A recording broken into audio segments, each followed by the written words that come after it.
hello, and welcome to today's live podcast interview from Empowering to Becoming with Reese Sabitini Blake. And I'm so honored to be with you, Reese. We actually met each other through our own coach, and we have in common that we're both indigenous entrepreneurs. And also, we are both sober. We are both healers.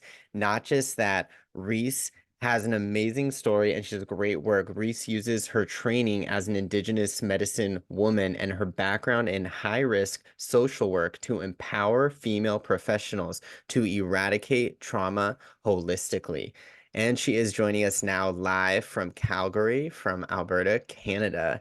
So I'm so excited to connect and go deeper and talk more about holistic health, the power of healing, and opening up your definition of success. My name is Luke. For those of you who do not know me, I coach executives to get fit and loved while making money.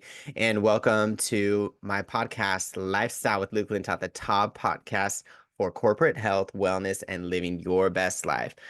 Welcome, Reese. And I always like to start off by just giving you the reins to introduce yourself, more about the great work that you do, and what brought you to becoming the healer that you are today. Well, thank you so much for having me, Luke. It's an honor to be here today and have this space to share more about what I do. I That's started the journey to becoming an Indigenous medicine woman very young, as they do traditionally when the elders see, even outside of reserves, that you need to follow the path of our traditional ways. They offer it. And it wasn't until like many years into the training already, when I was paralyzed as a teenager, that my training shifted from the like spiritual and the mental aspect of holistic wellness to the physical, because Western medicine had no advice or no successful methodology to help me heal my body. that's amazing. So during that time, what did you uncover and what methods worked for you? Honestly, if it was kind of the reverse of present day rehabilitative science, where instead of forcing the body to the point of exhaustion, you worked the body to the point of being tired, and then you honored your rest. And while nothing could manage the pain of rewiring a body that had been paralyzed and getting all of those muscles firing correctly, it was also learning all of the traditional ways of managing pain through herbs, teas, proper diet, and not ending up with an opioid addiction, thankfully. That's huge. So I know in my own experience becoming Reiki certified, we learned more about how the medicine is in the energy, right? So there's this whole Mhm. idea that we just have the three-dimensional world of, health, but then there's this whole other side of it where that energy, the intention matters, connecting with your guides. I know for me personally, even when I became Reiki certified, I connected with my guides, which include, amongst others, my ancestors, right? Being Native American, like those people that did not survive after the genocide that our people experienced. And I Mhm. know for me, it's like connecting with that greater purpose, right? Of like helping humanity, serving our world, right? And I'm curious, like what drove you from going from that experience to where you are now to giving back? I I think a big part of it was actually like my personality, like my character in who I was as an individual. I've always been like a giver, a caretaker. Like someone needs help, I was always the first to offer. And from here, most people don't survive one of the things I've overcome in life, let alone all of them. People need guides in whether it's mental or physical health to actually say, hey, I've been through it. I know you can get through this, and I will hold your hand through it. You have to do the work on your own, but I can give you lots of tips. Absolutely, yeah. It's I can say like I wouldn't be where I am today without my own coaching, like without having guides that hold me accountable to myself, right? And that's what's been so transformational is going from just watching a live, right? Following people, reading books to actually connecting with human beings. I think that's what's so great. Like connecting with you, connecting with me, you can have that really great impact. And I'm curious to know when someone works with you, Reese, what are some starting points? Especially for people that have faced trauma, whether it is a micro trauma, something small, like, you might backhanded comments and all those things, which can be the equivalent of a huge life trauma, like the things you were mentioning earlier. Yeah. I Within my methodology, I would say the starting point is always nurture. I We need to get you to a point where you begin to feel safe again before we even begin to unpack everything and then implement healing techniques. It's the beginning to feel safe, not just the world around you, but in your own skin. Because without that, there's no healing. Like you can talk about it till you're blue in the face, but if you still don't feel safe, you're just going to keep reliving it. That's beautiful, y'all. So I want to know in the comments, how do you nurture yourself, right? And so this is actually bringing me back to the work I did when I worked in education. I worked in the schools in East County, San Diego, with primarily Native American youth. Mhm. And it's funny because the first step in an indigenous model of counseling and healing is actually a sense of belonging, right? And it's not linear, Mhm. it's circular, right? And so one of the things we did do when we met with the students, they were elementary school students all the way up to sixth graders, we would smudge, right? We would ground. We Mhm. would use like smell, we would literally use the herbs, the medicine, and in order to stop something called like intergenerational trauma, right? So like if your family faced trauma in the past, it can manifest in abuse. It can manifest in addiction, right? It can manifest in your body, right? So I'm curious, like in terms of nurturing, like what steps do you like how do you make the client, how do you invite clients to feel nurtured? Yeah, I mean, even when I'm working with clients virtually via video calls, it that initial call, I will ask, like, grab a blanket, grab a warm beverage, and if you want, light a candle. And it's one of the privileges I have working with people virtually. They get to curl up in their comfortable little nest in their home. And even though I'm right here and I'm watching every microfacial movement or their feelings of unsafety and to make sure that they're okay through all of our sessions, I have found that working with people virtually, they have a higher sense of safety and it has shortened the recovery time that's instead of being beautiful. in a cold, uncomfortable office. I couldn't agree more. So it's a little bit off topic, but yesterday was my birthday, right? So I was connecting with people on FaceTime all over the world. And it was really great because when I was virtually connecting with people, it almost seemed more impactful in the sense that it Mhm. got me out of like my little world here in Southern California and into this other way of thinking also, in addition to feeling safe, right? We hung out from my kitchen and my bedroom. And so I'm curious, like and I have a lot of ideas right now, but I'm curious from you, like, what are some ways that you can feel safe in your home? Like and safe and get things into alignment. In your own home, I you want to bring in items and smells that bring you comfort. Like if you are someone that feels more comfortable with soft pillows that are plushy or, very soft blankets, you need them. I don't If you are that person that needs the comforts of senses that make you feel calm, bring them in. If you need to light a candle once a week so that the smell lingers, so that every time you walk into your home, you're like, oh, I feel safe, then do that. Like, surround yourself with objects that when you walk into the space make you feel as if you're at home.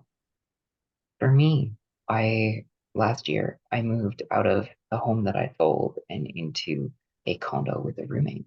And this year, personally, I have created several different art pieces that when I look at them, not only do they make me feel the emotions that were transferred to them as I painted them, they remind me that my small four-walled box is mine.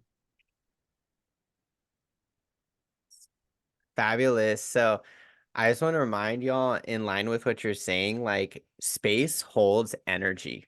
That's right. When you go to an ashram, a place where people have been meditating for centuries, you feel it. You may feel the same thing in a church, right? In a spiritual, in a place where we do our ceremonies, right? For where our ancestors would gather, like you can feel it in that same location.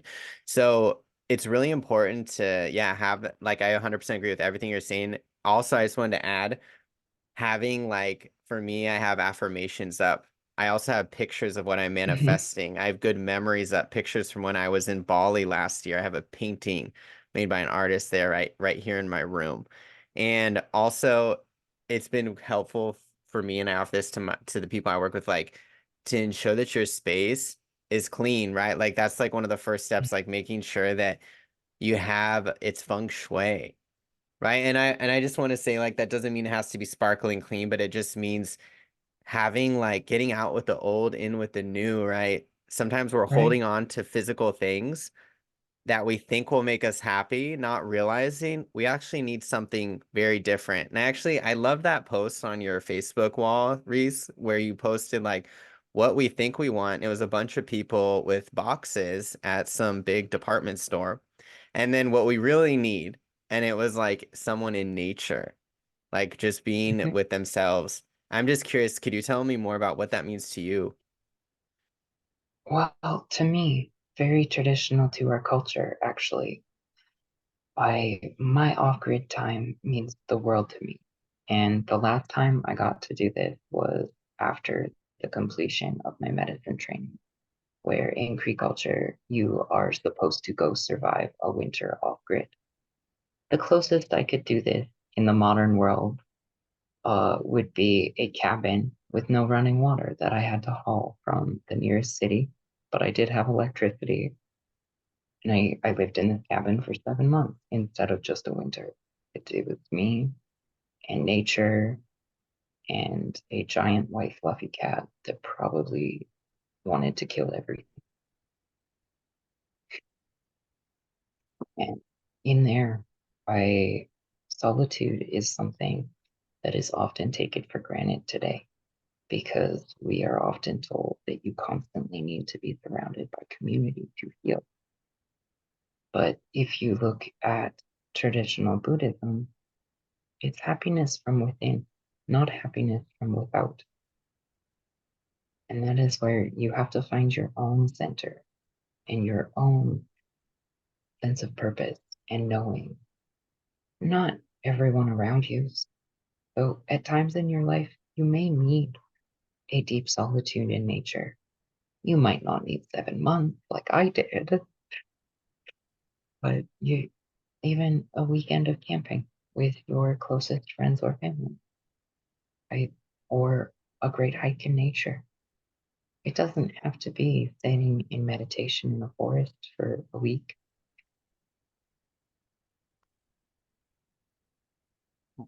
I 100% agree. For every single person out there, it's different, right? I know for me, so I encourage my clients to do this often. I go on self-love dates quite a bit. Typically, I'll go get myself some food, some coffee, I'll spend quality time with me. I'll journal, pen to paper. Yesterday, I Mhm. realized when I just took just a moment to meditate that for me on my birthday, I wanted to get into nature. And I went to the beach, I made some yoga videos, and I went with me, myself, my best friend, Luke, right? And I've gotten really comfortable being with myself. Before COVID, that wasn't the case. I filled up my life. I was always too busy to do blank. And I brought this up at one of our coaching sessions recently because a lot of people during our coaching session were like, I don't have time to do the meditations or the hypnoses, to cook, to clean, all these things. And I was like, confessions, y'all, let's whip out the phones. And I just showed them, I didn't make anyone show their how many hours they spent on their phone, but I spend 6 hours on my phone per day on average. So that is something that we can limit, right? Right there. And the average millennial will spend about 11 years on their phone. And so like I just wanted to like hear more on your expertise in terms of healing through through disconnecting and what to do, especially when some people out there, especially people that are busy entrepreneurs do spend a lot of time with technology. Like what are some steps they can take to have a healthy relationship with connecting in today's world in 2024? If you are that person that lives on your phone and you realize that when you put it down and it goes off, that you're getting anxiety, mute your phone and permanently mute it for a day. And you will realize how much better you feel. And you will begin to take those moments when you actually have time to respond to a text, an email, or a phone call instead of your phone controlling your life. You begin to control your phone.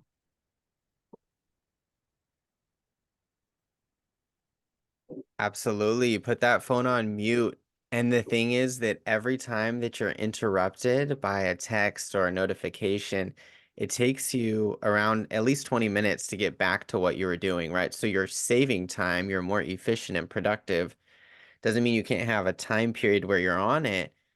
I wanted to add too on top of that, in addition, like I have a rule that I'm not on my phone after 9 p.m. I broke that rule last night. I'm not a saint about it, but it's just good to have those boundaries, right? Because during the twilight hours before you go to bed and right when you wake up, those 60 minutes are the time when you're going deep into your subconscious, the 95%, you're getting relaxed, you're connecting with source, with the collective, which is what happens when you sleep. And if you're constantly, if you know, getting all these notifications, it can cloud your intuition, which is really the most valuable thing that we have, right? Because the biggest thing in life is to really live, like you're saying, your purpose, not necessarily what we see, what we were born into. I completely agree. I mean, even before this call with you, about 5 minutes before we were set to start, I got a phone call. And unfortunately, my phone was on vibrate, and I picked it up and I swore. I didn't answer it, but I looked at it and I was like, I cannot take this right now. And I need to, but I cannot because Luke is more important than this phone call. But had the notification not been on, I wouldn't even have thought about it. I would have found out about it afterward. It wouldn't have stressed me out for about 20 seconds. I and even myself, like I am classic at muting my phone when I've just had enough of the world around me, and then people will realize, oh, Reese is in the leave me alone zone. But eventually, I do come back, and it's like, sorry, I needed the 3 days where all I did was work and chill. Work and chill, right? We're human beings, not human doings. So I love that way of thinking about it. Work and chill, like having those boundaries. I was also just wrote down while you were speaking about this, how like this healing journey, I think of it as kind of like going from the club that's packed full of thousands of people, just like meeting anyone, interacting, which can be beautiful, of course, to going to VIP, right? It's like you're, in a Mhm. sense, when you go up to that new state of being where you love yourself, you're authentic to who you are, you're true, you're not numbing, you're really healing. It's like you sometimes need to love others from a distance, right? Sometimes they're family. Sometimes they're friends from childhood that we have outgrown. And I know for those of us that, as an Aquarius, I'm a very collectivist person, right? For those of us that feel tied sometimes to those folks, even if they are just not aligned with us anymore, even if they hurt us in a way that we're ready to move on and focus on ourselves. What ceremonies do you or processes do you have for people to cut the cord so that you can really move on and redirect that energy to you, to your wellness journey? Oh, with releasing those ties, I go into similar exercises to my breathwork meditations that are equivalent to doing psychedelics. Okay, because oh yeah, psychedelics are great, but most people should not be doing them because there are still risks. And when you know how to lead someone into that state with just their own breath and nothing else, there's no need for the drug.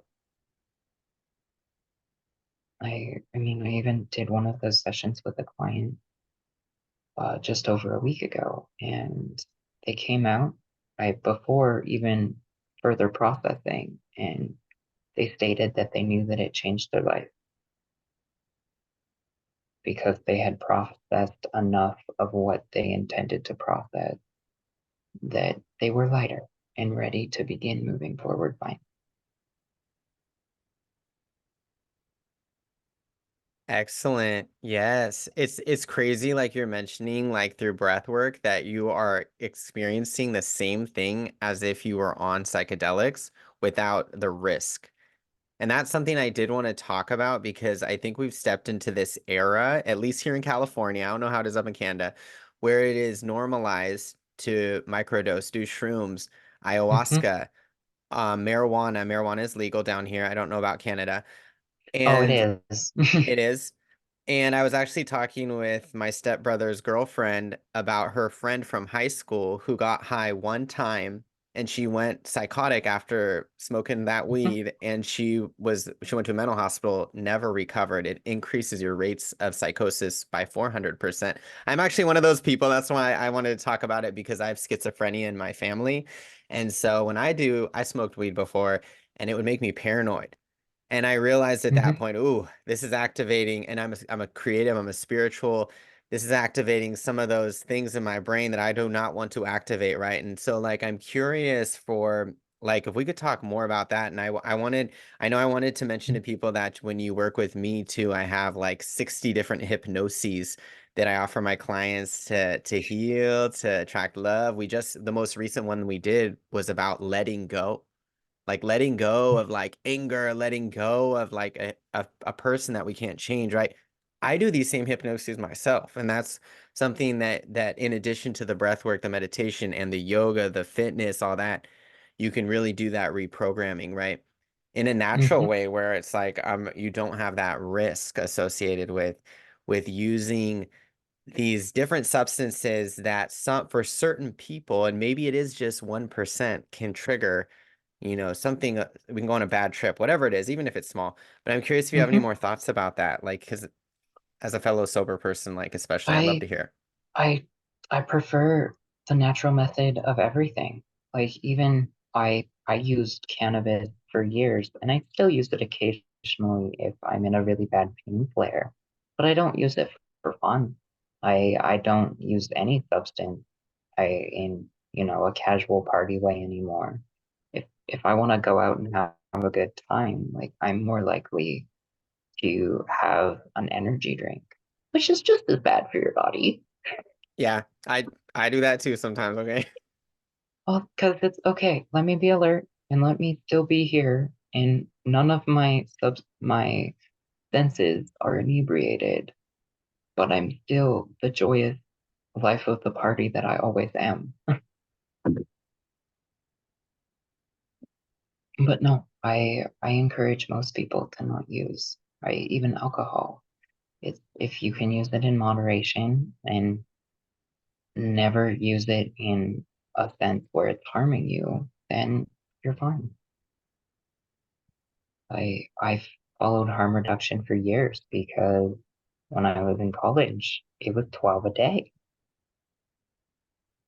And then for 5 years, it was 12 a year. And then I segued into if I'm drinking safely, I can occasionally have one, but I don't party on it. That is beautiful. So you found that way to come back to that happy medium. And so many thoughts are coming up right now. I know for me in my journey on improving my relationship with food and alcohol, I've really gotten comfortable with being who I am. Like I have no problem dancing to music when I'm stone cold sober. I if I see someone that I'm attracted to when I'm out, I will just walk over to them and be like, "Hey, like, oh my God, I love your shirt." Or I have no problem making the first move, okay? Or whatever it is. Whereas before, I almost use the substance to make it okay for me to be me. And so I know Hmm. like it's just been super liberating to have that confidence, right? And that self-assuredness. And yeah, loving my queerness, loving my style. And yes, I think that's such a beautiful thing to find that happy medium, like you said, like really changing our relationship. And I think like with certain substances, alcohol is one of them. You can just cut it out, never have it again. But with sugar, caffeine, carbohydrates, like all these different things, even social media, y'all, is not going away. Like, even if we go and take a detox for 48 hours in 2050, we're gonna keep on having it. It's too late. So, Hmm. like, we have to really, so Netflix, all these things, like, it's so important to improve that relationship. And so I think that's what's so good to Exactly. have Like guides, have people who have gone through that. fix the relationship and then it's no longer an issue. Like with social media, it's all about algorithms. If you don't like what you're seeing, interact with the things that you do see instead of trolling the stuff that you don't like. Absolutely. Like, and there's nothing wrong with unfollowing or muting the things that just don't align with you, right? So that you can be a Right? better Like you. you don't like my opinion on people that are predators, then block me. I don't care.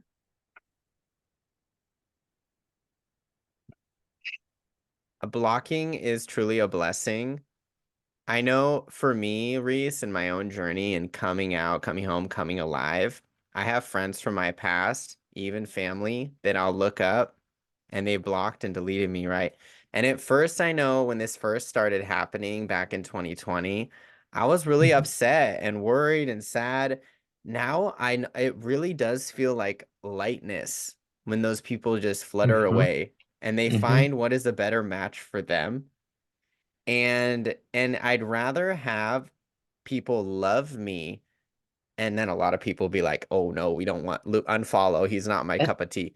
Then a bunch of people that kind of exactly. like me, the watered down version of me that's mainstream and boring. Right? And I don't know how you See, feel about that, but and I've been openly queer for 14 years, and I've lived my life in the public eye since before I was paralyzed.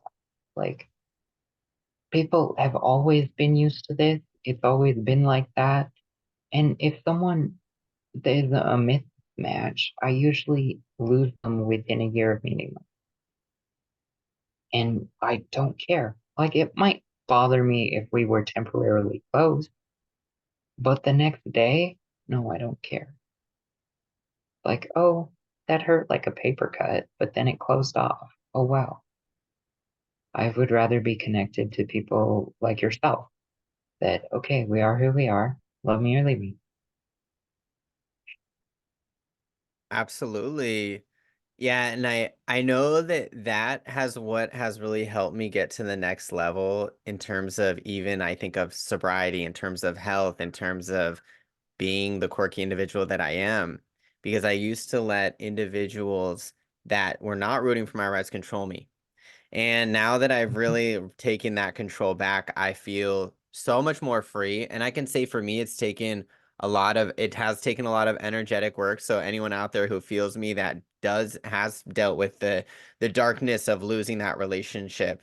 I just want you to know there's hope out there. I actually have a hypnosis on Mhm. releasing your ex. And also, we have a ceremony on a cord cutting ceremony where we actually go through that Mhm. process. And the funny thing is, too, when we release those people, it's not even really about us, the person that is experiencing the loss. A lot of the times, the people that we release don't even realize what happened because sometimes Yeah, those people don't have the empathy or they don't really care.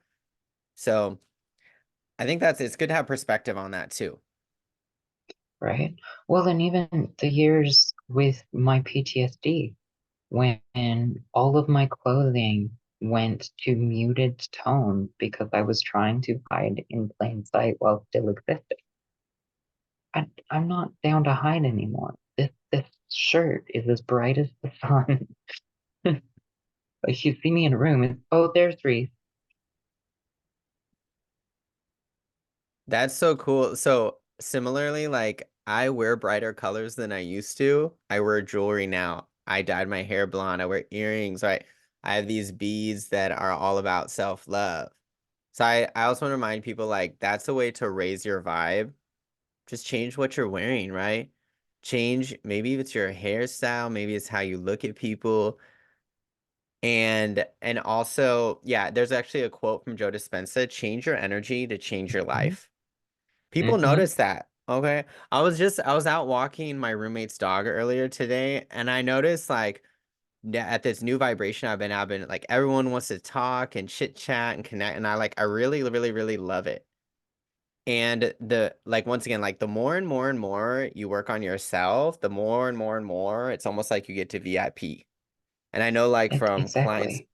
people that I know that like you were mentioning that are like getting like this huge global millions of people impact there, a lot of them are very like closed off.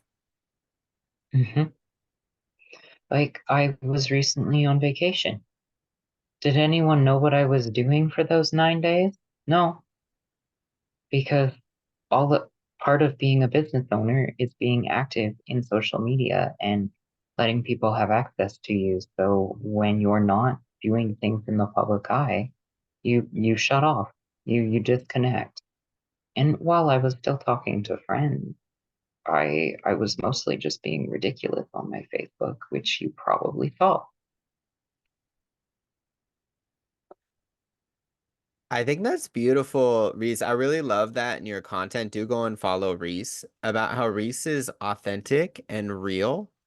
And right now, we're in the age of imagination. You can Google just about anything. Yes, it's Hmm. helpful to offer information, and it's also great to be you, right? People tend to work with your company, with you as an individual, as entrepreneur, whatever you do, because they want you. And so I know like that's been a big, beautiful thing in my healing journey is that once again, I'm no longer controlled and I'm okay making a dance video. I love posting yoga videos where I'm sharing my insight, foresight.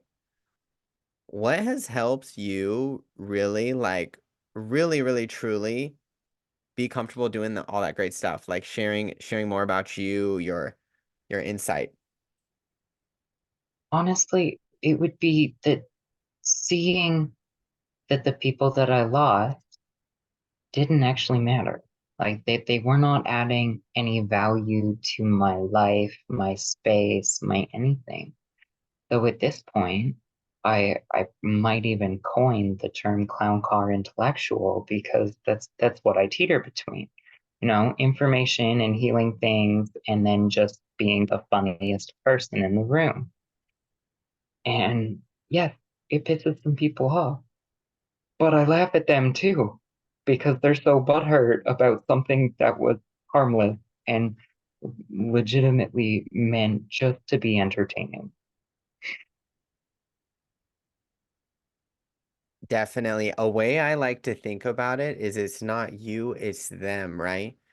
Whether it is like our Facebook, whatever social media community, or it's even in person, right? A lot of people, and Hmm. I will say in our LGBT community, we have a lot of people with triggers that have not been Oh, healed yeah, too, right? We gotta do some extra work, especially if right. we have a higher rate of getting beat up, we have a higher rate of homelessness, all these other things, right, rejection from our family, okay? And right, and I laugh about it, but these are really serious things that can cause you to be angry, that can cause you to cope and turn to drugs, alcohol, etc., sex, okay? The list can go right, on. And so like I know for me it's been about like uncovering and talking about these issues and knowing that you're not alone, right? It happens through community and it happens when you really get comfortable with being with yourself and get comfortable with these things. And I know for me, like, yeah, I would not be where I am today if I didn't do my daily practice, that those hmm meditations, those hypnoses, that yoga. And then I connected with other coaches that understand where I'm coming from, who have gone through similar things, right? It's not like they read a book and got their PhD and right. the old school way is that you had some crazy degree or something.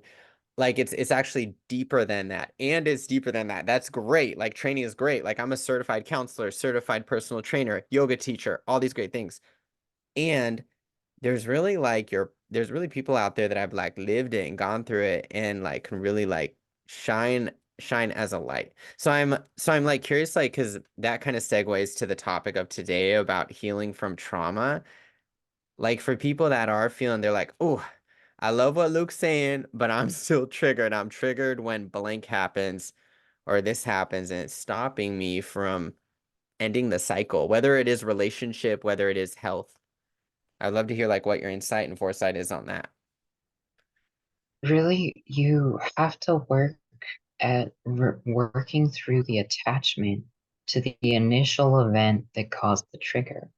Whether you were 4.5 or 21 or 40, like whenever the thing that caused that trigger started, that's what you have to work on. And yes, you could also work on your response to said trigger, but that is more of a band-aid rather than actually healing the wound. And working in traditional medicines and using my background in high risk social work, we don't band-aid solution anything because that's a waste of your money and my time.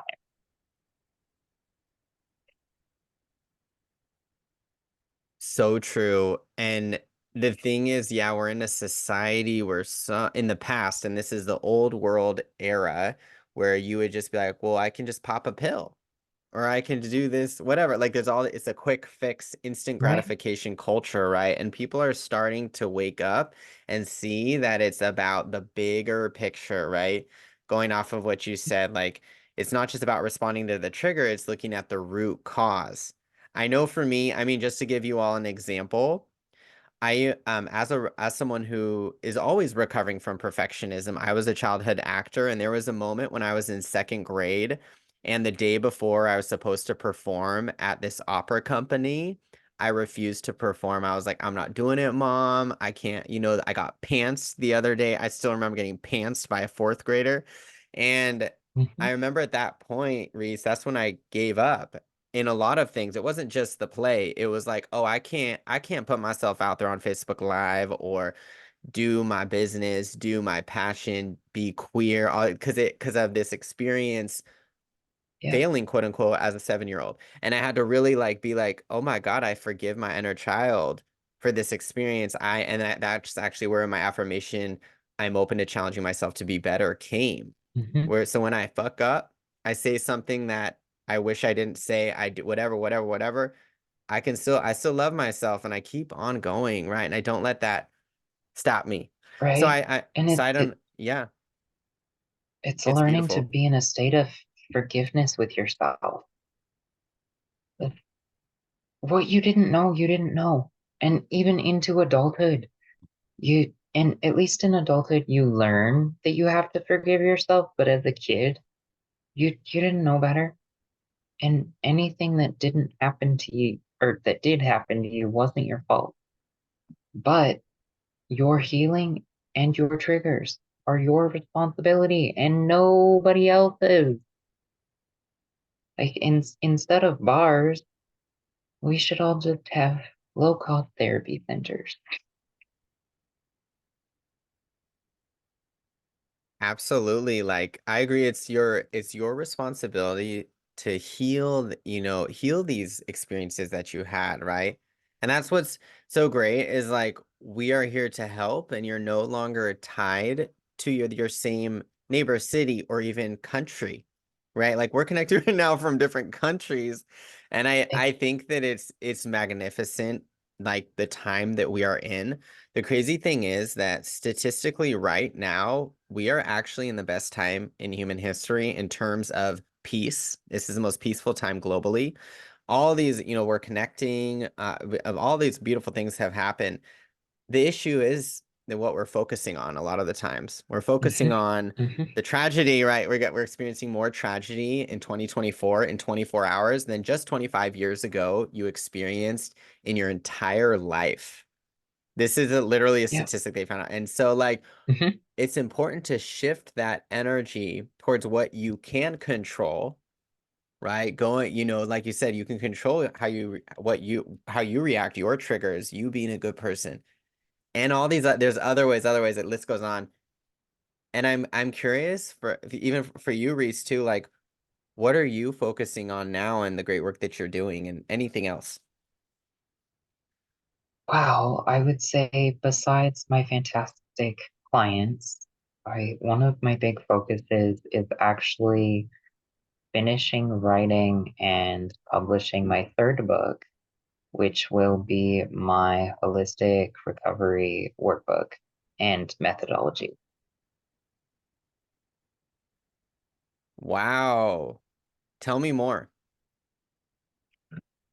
Well, I'm actually going to be breaking down like the bliss method and giving not just like the breakdown of what we do and how we do it, but also giving exercises that a person can do on their own. And while no, that doesn't substitute like the one-on-one work, but for someone that's not ready and just needs to start by dipping their toes in, well, here's a list of activities and tools that I can use on my own. That is super cool. Thank you for sharing, Reese. Like, do go and check that out, y'all. I think it is true, like looking back on my own journey, Reese, like I did a lot of things on my own before I started doing it with others, right? I read books. I, of course, took yoga before I became a yoga teacher. And part of the requirement actually in my master's in counseling is you had to do therapy. It wasn't optional. So it's like I think that there's this interplay where there's some folks out there who may not feel ready yet, right? They're like, I need to do a book. I may need to do this, do that. What words of wisdom would you give to them in terms of getting ready for coaching, getting ready to join one of our amazing programs beyond? Like, what words of wisdom would you give to them? Honestly, just keep plugging away and begin to trust your intuition. And if you feel called to, come to someone like me. I have a no cost women's group that meets virtually every week where we just talk about anything and everything just to hold that space of this is real life and we are working on healing. Definitely do include that. We'll include the link to that in the like, description, by the way. Slash, I'm sure you could find that on Reese's Facebook, I'm assuming. Oh, of And course. number two, I wanted to mention similarly, I'm offering a free love session Friday at noon. So every week, I'm just offering this as a gift to our community to authentically Mhm. connect. I've noticed it's really powerful to meet with all of you like this, like on Zoom, just us, as opposed to me talking to my laptop. Don't get me wrong, I love doing my lives. I do my lives every week as well. But I think that it's a different energy when we're like, wow, we're all human beings connecting any place, anywhere, and healing, right? The love session is similarly about healing, getting healthy, attracting love. Right? And that's the part we're at right now in society is we do need the connection. And not necessarily in a community form, but in that, oh, you're human and I'm human. Okay, truce. Definitely. And it's crazy because they've done studies on it, even with cockroaches that are performing. And like when they're with other cockroaches, they actually perform better than if they're just all alone, right? So when you have someone who's watching you, who's rooting for you, who's checking up on you, you're just shown to do better, right? And I think I know for me, like I wouldn't be where I am if I didn't have that, my own coaches, my own people out there that are like rooting for my rise when I'm on my down days, right? And a big thing too, I want to mention is like for those of you that are on, in a sense, kind of on this roller coaster, especially now that we are in winter, and we learn about this in counseling, like the suicide rates are in right now the highest. They Mhm, peak in February. mhm. So I want you to know like I'm always a DM away. Call me up on Facebook. I want to make sure that all y'all taken care of. Number two, it's just incredibly important for you to, yes, continue to do that self-care and to also give yourself grace. All right, in this whole health and healing journey. Because just reflect on this for a moment. How often and how, routinely do you help someone you hate? Probably not that much, right? So like when you cannot hate yourself into healing or getting healthy or attracting love, right? So I know for me the foundation for this all has really been that love, that grace, that self-kindness. So I know for me it's been about writing down like what I've done, the great things I've done, reflecting on 2023, giving myself credit, even waking up today, making your bed, right? So I don't know like if you have any words of wisdom for the people that are kind of hard on themselves and they want to change that inner critic. Like what thoughts do you have about that?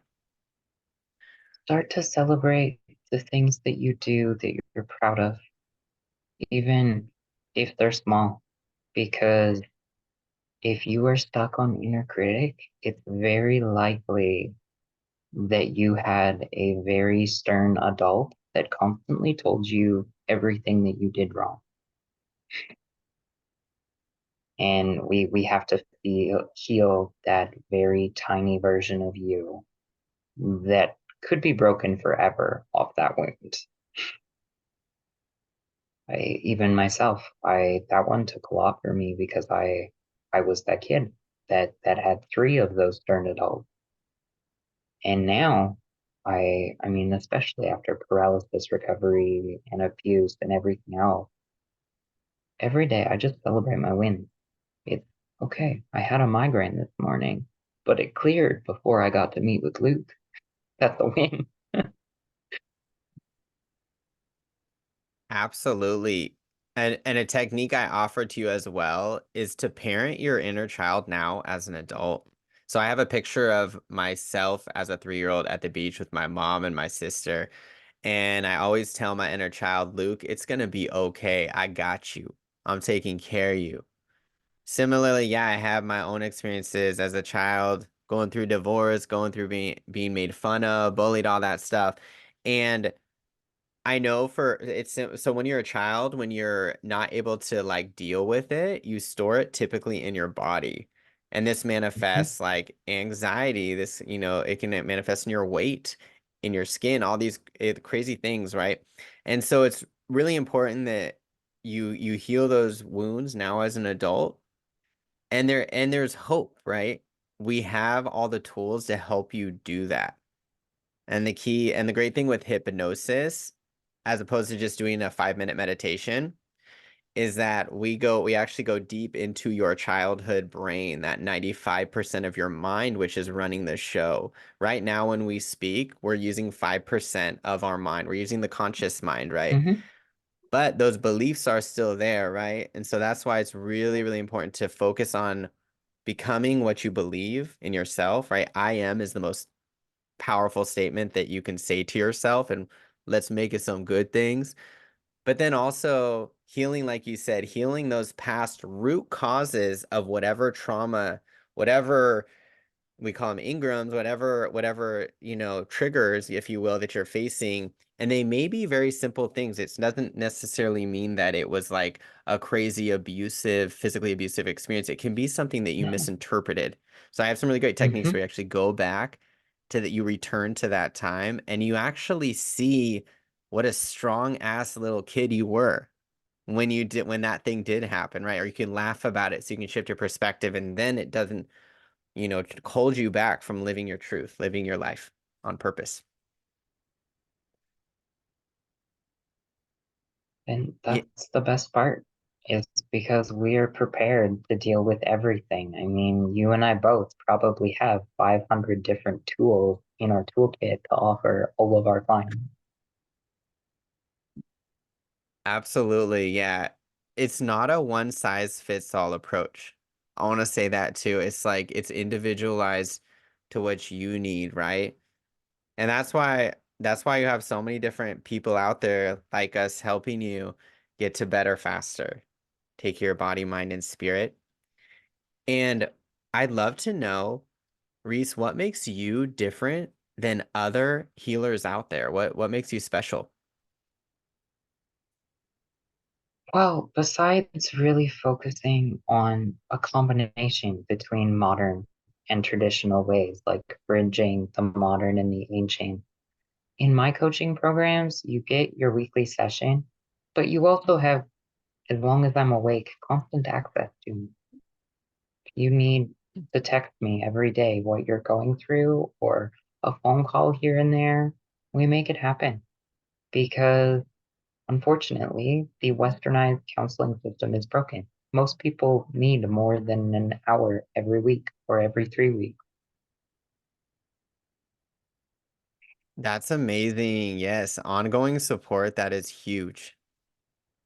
And I want to say, yes, similarly with me, it's a full mind body approach, right? We do the hypnosis, the yoga, the fitness, right? Even this morning, I want to shout out Monica and Tim, all the way from Bermuda, showed up for lower body workout. So we have a lot of fun doing that stuff too, anyplace, anywhere. So this is all such juicy, juicy stuff. Reese, I wanted to give you the opportunity to share anything else that you may not have had a chance to share with our community. Honestly, I just want to leave you with, if you're struggling in any way, just remember you're not alone. Us professionals, even if we don't know you yet, you message us and you're like, hey, I need to talk. As long as I'm awake, I will respond. So cool. We are always just a DM away. Now more than ever, it is necessary that you take care of yourself. You are your best investment. And also when you treat yourself well, you're teaching others how to treat you. And how you treat yourself, that's how you treat the world. So I always Yeah. think about, when I love on myself, it's like, wow, I'm investing in a better tomorrow, right? A better you is gonna help everyone, okay? Last but not least, if people are vibing with you, Reese, and they're like, I want to connect, I want to follow, where can they find you? You can find me everywhere on social media at Trauma to Bliss. And my website, if you feel so inclined, is trauma2bliss.ca. Excellent. Well, do go and connect with Reese, y'all. I hope that you have a wonderful, blessed day. I'd love to hear in the comments your biggest takeaway from today's live podcast interview, and any question that you have, drop them below. We will follow up. If you are listening to this in the future on Spotify or iHeartRadio on the podcast, we would love to hear your feedback. Just leave a review if you liked it, and have an amazing Tuesday. Thank you all so much. Bye bye.